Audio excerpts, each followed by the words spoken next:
34 വർഷമായിട്ട് ഇടയ്ക്കിടയ്ക്ക് ബോധക്ഷയമുണ്ടാകുന്ന ഒരു മകന് വേണ്ടി പിതാവ് സമീപിച്ചപ്പോൾ ആ പിതാവ് പറയുന്നത് തന്നെ ഒരുപാട് സ്ഥലങ്ങളിൽ പോയി ചികിത്സ നടത്തി ഒരു ചികിത്സയും ഫലം ചെയ്യുന്നില്ല. വളരെ വിഷണ്ണനായി വിഷമിച്ചിരിക്കുന്ന ആ പിതാവിനോട് 3 ദിവസം തുടർച്ചയായിട്ട് ഇഅ്തികാഫിരിക്കാൻ പറയുകയും 3 ദിവസം തുടർച്ചയായി ഇഅ്തികാഫിരിക്കുകയും ഒരു പാത്രത്തിൽ പരിശുദ്ധമായ ഈ ഇസ്മിനെ എഴുതിയിട്ട് ആ വെള്ളം കൊണ്ട് ആ ഇസ്മ മായ്ച്ച് ബോധരഹിതരായി കിടക്കുന്ന ആ മകൻ്റെ ശരീരത്തിൽ കുടയാൻ വേണ്ടി പറയുകയും ചെയ്തു.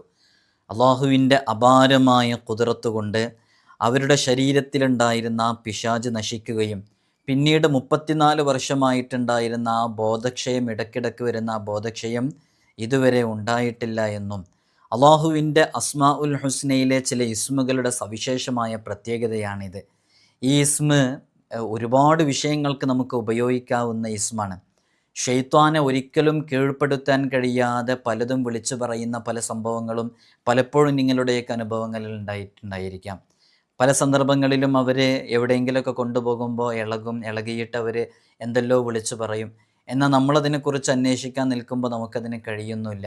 നമുക്ക് തന്നെ നേരിട്ട് ആ ഒരു നമ്മുടെ മക്കളുടെയോ കുടുംബത്തിലാരുടെയെങ്കിലോ പിശാച് ബാധയുമായി ബന്ധപ്പെട്ട രോഗിയുണ്ടെങ്കിൽ ആ രോഗിയെ വളരെ പെട്ടെന്ന് അവരുടെ ഉള്ളിലുള്ള സാധനം എന്താണെന്ന് മനസ്സിലാക്കാനും ആരാണ് ഉള്ളിൽ കയറിയിട്ടുള്ളത് എന്ന് അവർ തന്നെ സ്വയം പറഞ്ഞു തരാനും അത് വയലൻ്റ് ആവാതെ നമുക്ക് മനസ്സിലാക്കി തരാനുമുള്ള ഒരു മാർഗവും ഈ ഇസ്മ കൊണ്ട് നമുക്ക് ചെയ്യാൻ പറ്റും. അതും ഇൻഷാ അല്ലാഹ് ഈ വീഡിയോയിൽ പറയുന്നുണ്ട്. അള്ളാഹുവിൻ്റെ പരിശുദ്ധമായ അസ്മാ ഉൽ ഹുസ്നയിലെ അതിവിശിഷ്ടമായ ആ ഒരു ഇസ്മിനെ കുറിച്ചാണ് നമ്മൾ ഇന്ന് സംസാരിക്കുന്നത്. നമ്മൾ അസ്മാ ഉൽ ഹുസ്നയിലെ ഓരോ ഇസ്മുകളെക്കുറിച്ചും നമ്മൾ നിരവധി തവണ സംസാരിച്ചിട്ടുണ്ട്. ഒരു ഇസ്മിനെക്കുറിച്ച് തന്നെ ആദ്യം പറയുമ്പോൾ അതിൻ്റെ പൂർണ്ണമായ ഭാഗങ്ങൾ നമുക്ക് ഉൾപ്പെടുത്താൻ പറ്റാതിരിക്കുമ്പോൾ നമ്മൾ മറ്റൊരു ദിവസം അതിൻ്റെ ബാക്കിയുള്ളതൊക്കെ പറയാറുണ്ട്. പക്ഷേ ഇന്ന് വരെ ഞാൻ മനസ്സിലാക്കുന്നത് നമ്മൾ ഈ ഇസ്മിനെക്കുറിച്ച് നമ്മൾ ഇന്ന് വരെ സംസാരിച്ചിട്ടില്ല. ഈ ഇസ്മിനെക്കുറിച്ച് സംസാരിക്കാത്തത് ഈ ഇസ്മിനെക്കുറിച്ച് സംസാരിച്ചാൽ അവസാനിക്കുകയില്ല.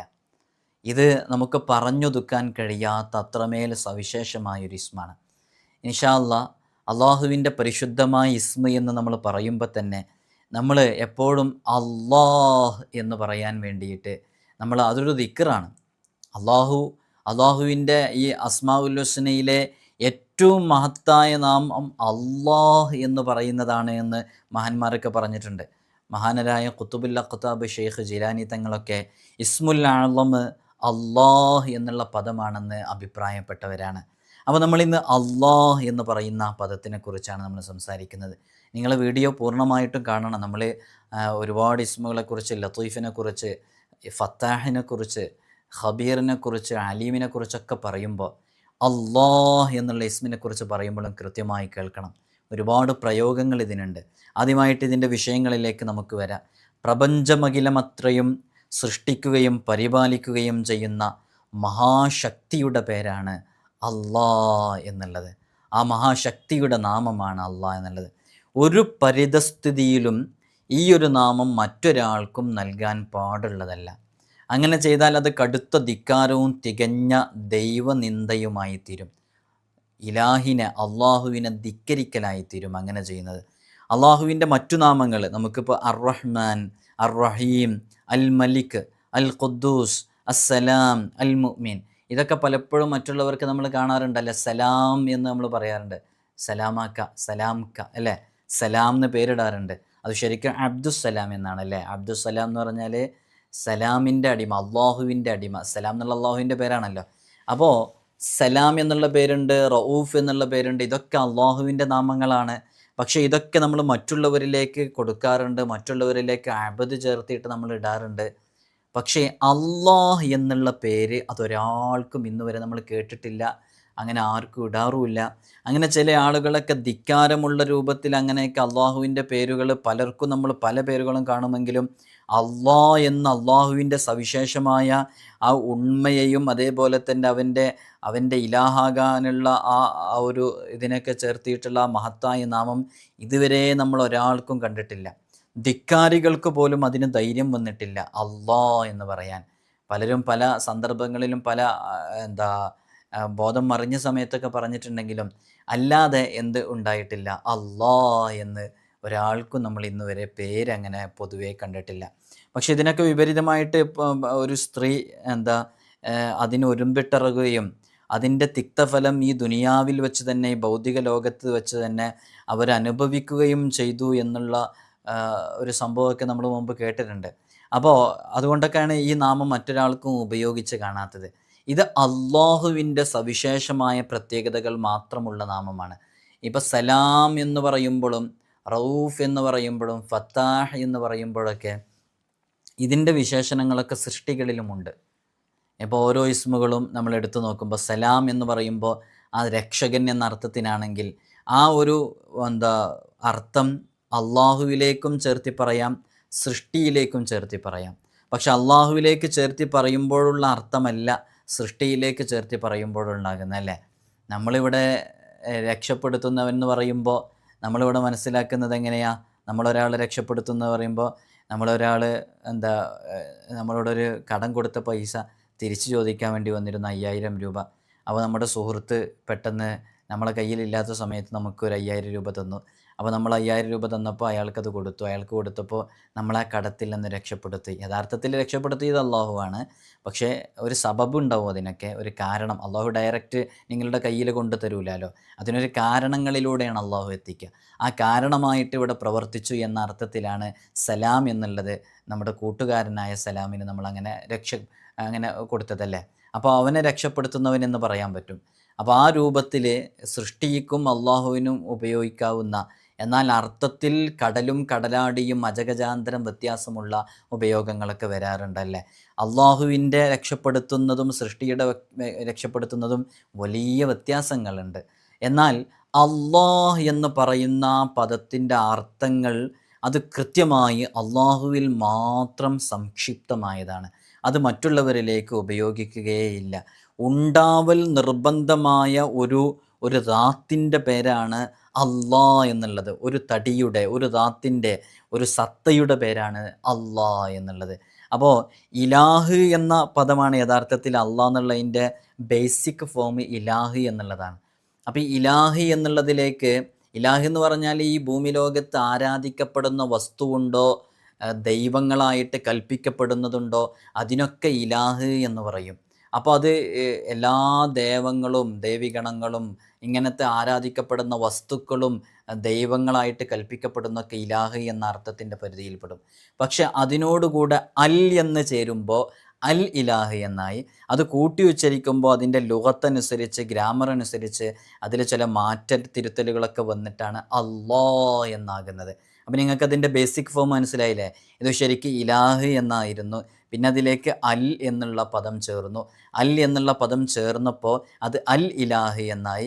പിന്നീട് അത് അറബിയുടെ ചില നിയമപ്രകാരം അനുസരിച്ച്, നിയമങ്ങളനുസരിച്ച്, ഗ്രാമർ അനുസരിച്ച്, സർഫ് അനുസരിച്ച് അതിൻ്റെ ചില അക്ഷരങ്ങളെ കളയപ്പെടേണ്ടി വന്നു. അങ്ങനെ അത് അല്ലാഹ് എന്നായി. അങ്ങനെയാണ് ആ നാമം വരുന്നത്. അത് ആരിൽ മാത്രമേ ഉപയോഗിക്കൂ? അത് യാഥാർത്ഥ്യത്തിൽ ആരാധിക്കപ്പെടുന്ന ഏകനായ അള്ളാഹുവിൽ മാത്രമേ ആ ഒരു പദം ഉപയോഗിക്കൂ. ഇവിടെ അള്ളാഹുവിൽ മാത്രമേ എന്ന് പറയുമ്പോൾ നമ്മൾ ഈ പദം ഉപയോഗിക്കുന്ന അള്ളാഹുവിലാണ്. അപ്പോൾ അള്ളാഹുവിൻ്റെ എന്താണെന്ന്, അപ്പോൾ നമ്മൾ അള്ളാഹുവിനെ മനസ്സിലാക്കാൻ വേണ്ടിയാണ് അങ്ങനെ പറയുന്നത് കേട്ടോ. അപ്പോൾ എല്ലാ ആരാധ്യ വസ്തുക്കൾക്കും ഇലാഹ് എന്ന് പ്രയോഗിക്കുമെങ്കിലും നമ്മൾ ഈ പറയുന്നത് അള്ളാഹ് എന്നുള്ളത് അതിൽ മാത്രമേ ഉപയോഗിക്കൂ എന്നുള്ളതാണ്. അപ്പോൾ അള്ളാഹുവിൻ്റെ ഇസ്മുകളിൽ വെച്ച് ഏറ്റവും ഉന്നതമായ ഇസ്മ, മഹത്തായ നാമം അള്ളാഹ് എന്നുള്ള ഇസ്മാണ് എന്ന് നമ്മൾ പറഞ്ഞു വെച്ചു. ഇതൊഴികെയുള്ള ബാക്കിയുള്ള എല്ലാ നാമങ്ങളിലെ, എല്ലാ ഇസ്മുകളിലെ അർ റഹ്മാൻ, അർ റഹീം, അൽ മലിക്, അൽ ഖുദ്ദൂസ്, അസ്സലാം, അൽ മുഅ്മിൻ, അൽ മുഹൈമിൻ, ഇങ്ങനെ തുടങ്ങിയിട്ടുള്ള എല്ലാ ഇസ്മുകളിലെ ഗുണങ്ങളും അതിൻ്റെയൊക്കെ ഗുണങ്ങൾ അള്ളാഹ് എന്ന് പറയുന്ന ഈ ഇസ്മിൽ അടങ്ങിയിട്ടുണ്ട് എന്നുള്ളത് നാം മനസ്സിലാക്കണം. അപ്പോൾ ഏറ്റവും മഹത്തായ ഇസ്മ് അത് അള്ളാഹ് എന്ന പദമായതുപോലെ ഏറ്റവും ശ്രേഷ്ഠമായ ദിക്റും ഈ ഒരു ദിക്ർ തന്നെയാണ്. അസ്മാഉൽ ഹുസ്നയിലെ ചില ഇസ്മുകൾ നമ്മൾ നേരത്തെ പറഞ്ഞിട്ടുണ്ട്. അത് ചില ദിക്റുകളായിട്ട് പലരും ഉപയോഗിക്കാറുണ്ട്, അല്ലേ? പല മഹാന്മാരും അങ്ങനെ പറയാറുണ്ട്. അതിലൊന്നാണ് യാ ഹയ്യു യാ ഖയ്യൂം, യാ ഹയ്യു യാ ഖയ്യൂം. അത് ഹയ്യ് എന്ന് പറയുന്ന അള്ളാഹുവിൻ്റെ ഇസ്മ, ഖയ്യൂം എന്ന് പറയുന്ന അള്ളാഹിൻ്റെ ഇസ്മ. അതൊരു ദിക്റായിട്ട് ചില മഹാന്മാർ പരിചയപ്പെടുത്തി. അത് ചിലർക്ക് ചൊല്ലാൻ കൊടുത്തൊരു ദിക്റായിട്ടല്ലേ.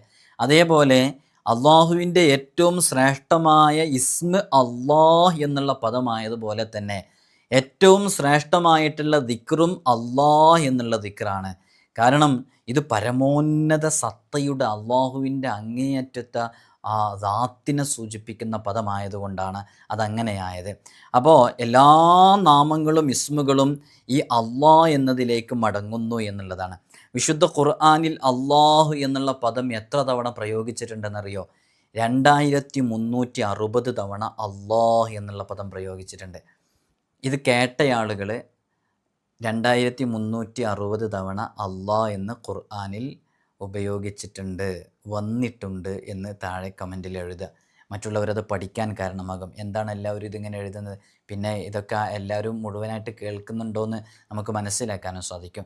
അപ്പോൾ വിശുദ്ധ ഖുർആനിൽ 2360 തവണയാണ് അള്ളാഹ് എന്നുള്ള പദം വന്നിട്ടുള്ളത്. അപ്പോൾ അസ്മാഉൽ ഹുസ്നയിലെ മുഴുവൻ ഇസ്മുകളുടെയും അർത്ഥങ്ങളും ആശയങ്ങളും ഉൾക്കൊണ്ട ഒരു ഇസ്മാണ് യഥാർത്ഥത്തിൽ അള്ളാഹ് എന്ന് പറയുന്ന ഇസ്മ. ഈ ഇസ്മ ഇസ്മുകളുടെ സുൽത്താൻ എന്ന പേരിൽ അറിയപ്പെടുന്നു. നിങ്ങൾക്കൊക്കെ അത് മുമ്പ് അറിവുണ്ടായിരിക്കും അല്ലേ? ഈ ഇസ്മ സുൽത്താനുൽ അസ്മാ, ഇസ്മുകളുടെ സുൽത്താൻ എന്ന പേരിൽ അറിയപ്പെടുന്ന ഇസ്മാണ് അള്ളാഹ് എന്നുള്ള ഇസ്മ.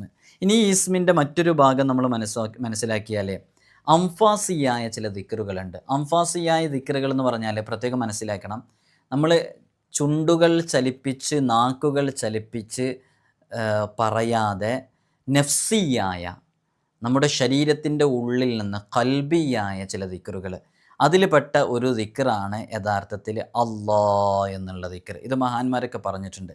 അപ്പോൾ ഇതെങ്ങനെയാണ് ഇങ്ങനെ ചെല്ലേണ്ടത്? അള്ളാഹ് എന്ന് പറയുമ്പോൾ എന്ന ദിക്റിനെ അതിൻ്റെ ഷദ്ദും മദ്ദും ഒക്കെ വെളിവാക്കിയിട്ട് നമ്മുടെ പൊക്കിൾ ഭാഗത്ത് നിന്ന് തലച്ചോറ് വരെയുള്ള തലഭാഗം വരെയുള്ള ഭാഗങ്ങളിലേക്ക് ഇതിൻ്റെ വിശേഷണങ്ങൾ, അള്ളാഹുവിൻ്റെ വിശേഷണങ്ങളിൽ നിന്ന് ഏതെങ്കിലും ഒന്നിനെയോ അള്ളാഹുവിൻ്റെ വിശേഷണങ്ങളെയൊക്കെ ഹൃദയത്തിൽ ഹാളിറാക്കിക്കൊണ്ട് മറ്റുള്ള അദബുകൾ എല്ലാം പാലിച്ച് നമ്മുടെ ഏതെങ്കിലും ഒരു ഷെയ്ഖിൻ്റെ അടുക്കലിൽ നിന്ന് നമുക്ക് അവലംബമാക്കാൻ പറ്റുന്ന നമ്മുടെ ഒരു നേതൃത്വത്തിൽ നിന്ന്, ആലിമീങ്ങളിൽ നിന്ന്, സൂഫിയാക്കളിൽ നിന്ന്, അള്ളാഹുവിലേക്ക് അടുത്ത് ജീവിക്കുന്ന വലിയ വലിയ നമ്മുടെ മുർഷിദായിട്ടുള്ള ആളുകളുണ്ടാകും, നമ്മളെ തർബിയത്ത് ചെയ്യുന്ന നമ്മുടെ മശായിഖുമാർ, ഷെയ്ഖുമാർ, അവരുടെ അടുക്കലിൽ നിന്ന്, ഉസ്താദുമാരുടെ അടുക്കലിൽ നിന്ന് നല്ല ഇജാസത്ത് വാങ്ങിയിട്ട് അംഫാസിയായ ദിക്ർ ചൊല്ലുക. എങ്ങനെ അംഫാസിയായ ദിക്ർ ചൊല്ലുക? അതങ്ങനെ നമ്മൾ നാക്കുകൊണ്ടും ചുണ്ടുകൊണ്ടും ചൊല്ലുന്നതല്ല. അത് നമ്മൾ നമ്മുടെ ഹൃദയം ഖൽബിയായിട്ട് നഫ്സിയായിട്ട് ചുണ്ടനയ്ക്കാതെ ശബ്ദങ്ങൾ പുറപ്പെടാതെ ചൊല്ലുന്നതാണ്. അപ്പോൾ അതിൻ്റെ ദിക്ർ, അതിനൊരു പ്രത്യേക രൂപമുണ്ട്. ഞാൻ വേണമെങ്കിൽ മറ്റൊരു വീഡിയോയിൽ കൃത്യമായിട്ട് അംഫാസിയായ ദിക്റിനെ കുറിച്ചും ഖൽബിയായ ദിക്റിനെ കുറിച്ചൊക്കെ പറയാം.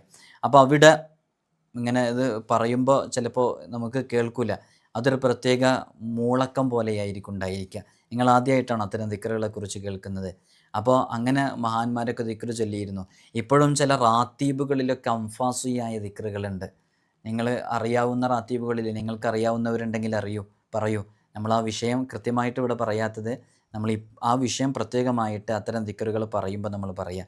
അപ്പോൾ ഈ ലാ ഇലാഹ, ഈ അള്ളാഹ് എന്ന് പറയുന്ന ഇസ്മു ഉൾക്കൊണ്ടിട്ടുള്ള ഒരു ദിക്ർ നമുക്കൊക്കെ അറിയാം, കലിമത്ത് തൗഹീദ്, ലാ ഇലാഹ ഇല്ലല്ലാഹ്, അള്ളാഹു അല്ലാതെ ആരാധനക്കർഹൻ ഒരാളുമില്ല, അള്ളാഹു മാത്രമാണ് ആരാധനക്കർഹൻ എന്നർത്ഥം വരുന്ന ലാ ഇലാഹ ഇല്ലല്ലാഹ്. ഇതൊക്കെ ചൊല്ലുമ്പോൾ ആരിഫീങ്ങൾ, വലിയ വലിയ മഹാന്മാർ ഇത് ചൊല്ലുന്ന സമയത്ത്, അപ്പോൾ നേരത്തെ ഞാൻ പറഞ്ഞത് നമ്മുടെ ശ്വാസം, ആ വിഷയങ്ങളൊക്കെ നമ്മൾ നിയന്ത്രിച്ച്, അല്ലെങ്കിൽ അത് പ്രത്യേകമായ രൂപത്തിൽ ഒരു ചെറിയ മുരക്കം പോലെ, മൂളക്കം പോലെ നമ്മൾ ചൊല്ലുന്ന ചില ദിക്റുകൾ, ചുണ്ടുകൾ ചലിക്കൂല, അത് ഞാനീ പറഞ്ഞ പോലെ നമ്മുടെ വയറിൻ്റെ ഭാഗത്ത് നിന്നിങ്ങനെ അള്ളാഹുവിൻ്റെ ഇസ്മുകളെ മനസ്സിൽ മുഴുവൻ ഹാദിറാക്കിയിട്ട് ഇങ്ങനെ അംഫാസിയായ ദിക്ർ, അത് നേരിട്ട് ഷെയ്ഖിൻ്റെ അടുക്കലിൽ നിന്ന്, നമ്മുടെ ഗുരുനാഥന്മാരുടെ അടുക്കലിൽ നിന്നൊക്കെ കണ്ടു മനസ്സിലാക്കിയിട്ട് നമുക്ക് പതിവാക്കാൻ പറ്റുന്ന ഒരു രൂപമാണ് അത്. ഇൻഷാ അല്ലാഹ് അത് ഞാൻ മാറ്റിവെക്കുന്നു, മറ്റൊരു സമയത്ത് നമുക്കതിനെക്കുറിച്ച് പറയാം. അപ്പോൾ നമ്മൾ ശരിക്കും ഇത് പറയുമ്പോൾ ആരിഫീങ്ങളൊക്കെ ലാ ഇലാഹ ഇല്ലല്ലാഹ് എന്ന ദിക്ർ പറയുമ്പോൾ ചില ആദാബുകൾ പറഞ്ഞ ഭാഗത്ത് കാണാം. അത് ലാ ഇലാഹ ഇല്ലല്ലാഹ് എന്ന് പറയുമ്പോൾ ലാ എന്ന് പറയുന്ന സമയത്ത് വലത് ഭാഗത്തേക്ക് തല ചരിക്കുകയും, ഇലാഹ് എന്ന് പറയുമ്പോൾ നെഞ്ചിൻ്റെ ഭാഗത്തേക്ക് അതിനെ മടക്കുകയും ഇല്ലല്ലാ എന്ന് പറയുമ്പോൾ ഹൃദയഭാഗത്തേക്ക് ചരിക്കുകയും വേണം. അപ്പോൾ അങ്ങനെയാവുമ്പോൾ ആ ദിക്റിൻ്റെ അർത്ഥം യഥാർത്ഥത്തിൽ നമ്മുടെ മനസ്സിലേക്ക് കൊണ്ടുവന്ന് വളരെ കൃത്യമായിട്ട് ലാ ഇലാഹ ഇല്ലല്ലാ എന്ന് ചൊല്ലണം. അപ്പം ലാ ഇലാഹ ഇല്ലല്ലാ, അതാണ് മഹാന്മാരൊക്കെ വലിയ വലിയ ആലിമീങ്ങളൊക്കെ ദിക്ർ ചൊല്ലുമ്പോൾ അവരുടെ തല ഇങ്ങനെ വന്ന് ഇങ്ങനെ വന്ന് ഇങ്ങനെ വരുന്നതായിട്ട് നിങ്ങൾക്ക് കാണാൻ സാധിക്കും. ഇപ്പോൾ ഇത് ഡിസ്പ്ലേയിൽ കണ്ടപ്പോൾ ഞാൻ പറഞ്ഞതും ചെയ്തതും ഓപ്പോസിറ്റ് ഡയറക്ഷനിലായിരിക്കും. കാരണം ഇത് നമ്മൾ എന്താ ഫോൺ ഉപയോഗിച്ചാണ് നമ്മൾ വീഡിയോ എടുക്കുന്നത്. അതുകൊണ്ട് തന്നെ ചിലപ്പോൾ അത് കൃത്യമായ രൂപത്തിൽ ആയിക്കൊള്ളണമെന്നില്ല. ഇൻഷാ അല്ലാഹ് ചെക്ക് ചെയ്ത് നോക്കണത്. അപ്പോൾ ഞാനിവിടെ ചെയ്തത് കറക്റ്റാണ്, പക്ഷേ ഇതിലൂടെ വന്ന സമയത്ത് അത് ആ രൂപത്തിൽ തന്നെയാണ്. ചിലപ്പോൾ സെൽഫി ക്യാമറ ആകുമ്പോൾ തിരിച്ച് നമ്മൾ വലത് കൈ കൊണ്ട് വെള്ളം കുടിക്കുമ്പോൾ അത് ഇടത് കൈ കൊണ്ട് കുടിച്ചതായിട്ടൊക്കെ കാണാം. അപ്പോൾ ഇത് ശരിക്ക് ബാക്ക് ക്യാമറ രൂപത്തിൽ നേർക്ക് റൊട്ടേറ്റ് ചെയ്ത് വരാതെ ആണെങ്കിൽ കറക്റ്റായിരിക്കും വന്നിട്ടുണ്ടാവുമെന്ന് അറിയിക്കണം. അപ്പോൾ ആ രൂപത്തിലാണ് ഈ ദിക്റുകളൊക്കെ മഹാന്മാർ ചൊല്ലിയിരുന്നത്. അള്ളാഹ് എന്ന ദിക്റ് കൊണ്ട്, അള്ളാഹ് എന്ന ഇസ്മ കൊണ്ട് ഒരുപാട് ദിക്റുകളുണ്ട് പ്രിയമുള്ളവരെ. ഒരുപാട് ദിക്റുകൾ എന്ന് പറഞ്ഞാൽ വേറെ ഒരു ഇസ്മും ഉപയോഗിക്കാതെ ഈ ഇസ്മ മാത്രം ദിക്റായിട്ട് കൊണ്ട് നടന്ന എത്രയോ ആളുകളുണ്ട്. വേറെ ഒന്നും അവർ ഉപയോഗിച്ചിട്ടില്ല. അള്ളാഹ് എന്ന ഇസ്മ ഉച്ചരിക്കുമ്പോൾ സൃഷ്ടാവിനോട് കൂടുതൽ സ്നേഹമുണ്ടാകുകയും ഹൃദയം അവൻ്റെ സ്മരണയിൽ മാത്രം വ്യാപൃതമാവുകയും അള്ളാഹു അല്ലാത്തവരെ കൊള്ള ശ്രദ്ധ തിരിയാതിരിക്കുകയും അവനെയല്ലാതെ ഭയപ്പെടാതിരിക്കുകയും ചെയ്യുന്ന രൂപത്തിൽ നാം അള്ളാഹ് എന്ന് പറയുമ്പോൾ നല്ല ഫലം അതിനുണ്ടാകും. നമ്മൾ എങ്ങനെയെങ്കിലുമൊക്കെ ചൊല്ലുന്നത് പോലെയാവൂല. അത് പൂർണ്ണ ശുദ്ധിയോടുകൂടെ ഖിബിലക്ക് മുന്നിട്ട് ഐഹികമായ കാര്യങ്ങളെ തൊട്ട് ഹൃദയം പരിശുദ്ധമായി, കണ്ണ് അതേപോലെയുള്ള നമ്മുടെ എല്ലാ വിഷയങ്ങളും പൂർണ്ണമായ ഹിഫ്ളിലാക്കിയിട്ട് അദബുകൾ പാലിച്ച് അള്ളാഹ് എന്ന ദിക്ർ ചൊല്ലിയാൽ വളരെയധികം ഫലങ്ങൾ നമുക്ക് നേടാൻ സാധിക്കും. അള്ളാഹ് എന്ന ഇസ്മ അത് ഇസ്മുൽ ആളമാണ്, അത് മഹോന്നതമായ നാമമാണ് എന്ന് ധാരാളം പണ്ഡിതന്മാർ അഭിപ്രായപ്പെട്ടിട്ടുണ്ട്. മഹാനരായ ഗൗസുൽ ആലം ഖുതുബുൽ അഖ്താബ് അഷേഖ് മുഹീദ്ദീൻ അബ്ദുൽ ഖാദിർ ജിലാനി ഖദ്ദസുല്ലാഹു സിറഹുൽ അസീസിനെ പോലെയുള്ള മഹാന്മാരുടെയൊക്കെ അഭിപ്രായം ഇതാണ്. അള്ളാഹ് എന്നുള്ളതാണ് ഇസ്മുൽ ആലം എന്നുള്ളതാണ്. അള്ളാഹുവിൻ്റെ ഇസ്മുകളിൽ ഏറ്റവും മഹത്വമുള്ള നാമവും ഇസ്മും ഇത് തന്നെയാണ്. അപ്പോൾ അള്ളാഹ് എന്ന് പറയുന്ന ഈ ഇസ്മിന് വേറെയും ഒരുപാട് മഹത്വങ്ങളുണ്ട്. ഇതിലെ ഓരോ അക്ഷരങ്ങളും വേർപ്പെടുത്തി വന്നാലും അത് ദിക്റായിട്ട് ഉപയോഗിക്കാറുണ്ട്. അപ്പോൾ അള്ളാഹ് എന്ന് പറയുമ്പോൾ നമ്മൾ അത് എന്താ ആ അലിഫ് എന്നുള്ളതും അള്ളാഹ് എന്ന് പറയുന്നിടത്തുള്ള ലാമും അതേപോലെ തന്നെ ലാം ഉപേക്ഷിച്ചിട്ട് ആഹ് ആഹ് ആഹ് എന്ന് പറയും. അതും ഒരു ദിക്റാണ്, മഹാന്മാർ പറയാറുണ്ട്. അതേപോലെ തന്നെ അതിൽ അലിഫും 2 ലാമും ഉപേക്ഷിച്ചിട്ട് ഹൂ എന്നുള്ളത് മാത്രം ഹൂ ഹൂ ഹൂ എന്ന് പറയും. അതും അള്ളാഹുവിൻ്റെ നാമമാണ്. അങ്ങനെ ഇത് വ്യത്യസ്തങ്ങളായ ഈ ഇസ്മുകളൊക്കെ വേർപ്പെടുത്തി ഉച്ചരിച്ചാലും അത് ദിക്റായിട്ട് ഉപയോഗിക്കാൻ കഴിയും. അത് പ്രത്യേകമായിട്ട് ദിക്റായിട്ട് ചില മഹാന്മാർ പറഞ്ഞിട്ടുണ്ട്. അങ്ങനെയുള്ള ദിക്റുകളൊക്കെ ചില റാത്തീബുകളിലൊക്കെ നമുക്ക് കാണാൻ വേണ്ടി സാധിക്കുകയും ചെയ്യുന്നതാണ്. അതേപോലെ തന്നെ നമ്മൾ ഈ ഇസ്മു കൊണ്ട് ധാരാളമായിട്ട് അത് ചൊല്ലിക്കൊണ്ടേയിരിക്കുക. ഒരു വലിയ മഹാനെ അവർ ലാ ഇലാഹ ഇല്ലല്ലാ എന്ന ദിക്ർ ചൊല്ലുന്നത് ഒഴിവാക്കിയിട്ട് അള്ളാഹ് എന്നുള്ളത് മാത്രം ഇങ്ങനെ ചൊല്ലിക്കൊണ്ടിരിക്കുകയാണ്.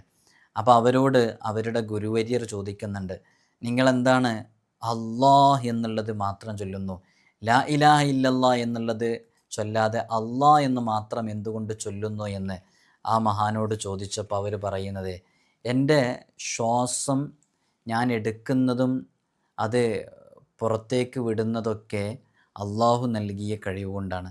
അപ്പോൾ ഞാൻ ആ ഓരോ നിമിഷത്തിലും അള്ളാഹുവിനെ ഓർക്കുകയാണ്. അപ്പോൾ ഞാൻ എൻ്റെ ഒരു ശ്വാസം എടുത്ത് അത് വിടുന്നതിൻ്റെ ഇടയിൽ അള്ളാഹ് എന്നുള്ള ആ പദം ഉച്ചരിക്കാതെ ഞാൻ ശ്രദ്ധിക്കണം. ഇനി നേരെ മറിച്ച് ഞാൻ ലാ ഇലാഹ ഇല്ലല്ലാ എന്ന് പറയുന്ന സമയത്ത് ആ ലാ ഇലാഹ എന്ന് പറയുന്ന സമയത്ത് എൻ്റെ ശ്വാസം അങ്ങ് നിലച്ച് ഞാനങ്ങ് മരിച്ചു പോയി കഴിഞ്ഞിട്ടുണ്ടെന്നുണ്ടെങ്കിൽ അവിടെ ബാക്കിയുള്ളത് എനിക്ക് പൂർത്തിയാക്കാൻ കഴിയൂലല്ലോ എന്ന് കരുതിയിട്ടാണ്. അപ്പോൾ ഒരു ഇലാഹുമില്ല എന്നാവുമല്ലോ, അള്ളാഹു അല്ലാതെ എന്നുള്ളത് അതിലേക്ക് ചേർക്കാൻ കഴിയൂലല്ലോ. അതുകൊണ്ട് ഞാൻ അള്ളാഹ് എന്ന് മാത്രം പറയുമ്പോൾ അതൊരു പൂർണ്ണമായ അർത്ഥത്തിലെത്തുന്നുണ്ടല്ലോ. നിങ്ങൾക്ക് മനസ്സിലായോ? അവർ ലാ ഇലാഹ ഇല്ലല്ലാ എന്ന് ചെല്ലുന്ന സമയത്ത് ലാ ഇലാഹ എന്ന് മാത്രം പറയുമ്പോഴേക്ക് മരണപ്പെട്ടു. എന്നാൽ ഇല്ലല്ലാ എന്ന് പറയുന്ന സമയം ഇല്ലല്ലാ എന്ന് പറയുന്ന ഭാഗം പെട്ടില്ല. അപ്പോൾ അതിൻ്റെ അർത്ഥം വേറെയായി മാറുമല്ലോ എന്ന് പേടിച്ചിട്ടാണ് അവരൊക്കെ അങ്ങനെ ചെയ്യുന്നത്. അതുകൊണ്ട് നമ്മളൊന്നും അങ്ങനെ ചെയ്യണമെന്നൊന്നുമല്ല. നമ്മൾ ദിക്റുകൾ ചൊല്ലുമ്പോൾ നമുക്കെങ്ങനെയാണ് കിട്ടുന്നത് അതേപോലെ തന്നെ ചെല്ലുക. അത് ഓരോ മഹാന്മാർ അവരെങ്ങനെ ജീവിച്ചു, അവർ സൂക്ഷ്മമായി ജീവിച്ചു, അതിനനുസരിച്ച് അവർ ചെയ്യുന്നതാണ്. അപ്പോൾ അള്ളാഹുവിൻ്റെ പരിശുദ്ധമായ അമൂല്യമായൊരു ഇസ്മാണ് അള്ളാ എന്ന് പറയുന്ന ഇസ്മ. ഈ ഒരു ഇസ്മ കൊണ്ട് ദുആ ചെയ്താൽ ആ ദുആക്ക് വളരെ പെട്ടെന്ന് ഉത്തരം ലഭിക്കും. അനുവദനീയമായ ഏതു കാര്യം ചോദിച്ചാലും ലഭിക്കും. ആന്തരികവും പരോക്ഷവുമായ ഏകാന്തതയിൽ ശുദ്ധിയോടെയും ഖിബിലക്ക് മുന്നിട്ടവനായും നോമ്പനുഷ്ഠിച്ചും ഉറക്കമൊഴിച്ചും ഐഹിക കാര്യങ്ങളിൽ നിന്ന് ഹൃദയശുദ്ധിയാക്കിയും ഹൃദയത്തെ പരിശുദ്ധമാക്കിയും അള്ളാഹുവിന് ഇബാദത്ത് ചെയ്യുക എന്ന ഉദ്ദേശത്തോടുകൂടെ ഈ നാമം ഇങ്ങനെ ഉച്ചരിച്ചു കൊണ്ടേയിരുന്നാൽ വലിയ വലിയ രഹസ്യങ്ങളുടെ ലോകങ്ങൾ അവനക്ക് തുറക്കപ്പെടുകയും അതിലൂടെ വിജയങ്ങളുടെയും ഒരുപാട് ഹൈറാത്തുകളുടെയും കവാടങ്ങളിലേക്കുള്ള വഴി അവന് എളുപ്പമാകുകയും ചെയ്യുമെന്നുള്ളതാണ്. അപ്പോൾ ഒരുപാട് ദിക്റുകളുണ്ടെങ്കിലും അതൊന്നും നമ്മൾ ഉരുവിടാതെ ഈ ഇസ്മ മാത്രം അള്ളാഹ് എന്ന് പറയുന്ന ഇസ്മ മാത്രം ഉരുക്കഴിച്ചു കൊണ്ടിരുന്ന വലിയ വലിയ മഹാന്മാരുണ്ടായിരുന്നു. അവർ ഇത് മാത്രം ചൊല്ലിക്കൊണ്ടിരിക്കും. അവർ വേറെ ഇസ്മുകളൊന്നും ഉൾപ്പെടുത്താതെ അള്ളാഹ് അള്ളാഹ് അള്ളാഹ് അള്ളാഹ് എന്ന് മാത്രം. ഇവിടെ അള്ളാഹ് എന്ന് പറയുമ്പോൾ പ്രത്യേകം ശ്രദ്ധിക്കണം. ഇവിടെ അവസാനം ഒരു ഹാ ഉണ്ട്. അത് മിസ്സാവാതിരിക്കാൻ വേണ്ടിയിട്ട് നമ്മൾ ഉച്ചരിക്കുമ്പോൾ തന്നെ അങ്ങനെ തന്നെ ഉച്ചരിക്കണം. അതിന് വേണമെങ്കിൽ നമുക്ക് ഇങ്ങനെ ചെയ്യാം. അള്ളാഹു അള്ളാഹു അള്ളാഹ്. അവസാനം പറയുമ്പോൾ ഹ് എന്നുള്ളത് കേൾക്കണം. അപ്പോൾ അള്ളാഹു എന്ന് പറയുമ്പോൾ ഹു കേൾക്കുന്നുണ്ട്. നമ്മൾ നിർത്തി പറയുമ്പോഴാണ് പ്രശ്നം. അള്ളാഹ് അപ്പോൾ ചിലപ്പോൾ അള്ളാഹ് എന്ന് മാത്രം പറഞ്ഞു നിർത്തും. അള്ളാഹ് അള്ളാഹ് അങ്ങനെയല്ല. അള്ളാഹു അള്ളാഹു അള്ളാഹ് അള്ളാഹു അള്ളാഹു അള്ളാഹ് അള്ളാഹു അള്ളാഹു അള്ളാഹ്. ഇങ്ങനെ വളരെ ആത്മാർത്ഥമായിട്ട് ചെല്ലണം. അള്ളാഹു നമുക്ക് തൗഫീഖ് നൽകി അനുഗ്രഹിക്കുമാറാകട്ടെ. അപ്പോൾ അള്ളാഹ് എന്ന് പറയുന്ന ഇസ്മ കൊണ്ട് നേടിയെടുക്കാൻ പറ്റുന്ന ഒരുപാട് വിഷയങ്ങളുണ്ട്. പല മഹാന്മാരുടെ അടുക്കൽ അവരുടെ മുരീദന്മാരൊക്കെ ചെല്ലുമ്പോൾ അവർ ഓരോ ദിക്റുകൾ ചൊല്ലാൻ വേണ്ടി കൊടുക്കും. അതിൽ ചിലർക്ക് ലാ ഇലാഹ ഇല്ലല്ലാഹ് ചൊല്ലാൻ കൊടുക്കും, ചിലരോട് യാ ഹയ്യ് യാ ഖയ്യൂം ചൊല്ലാൻ കൊടുക്കും, ചിലരോട് യാ ലത്തീഫ് യാ അല്ലാഹ് ചൊല്ലാൻ കൊടുക്കും.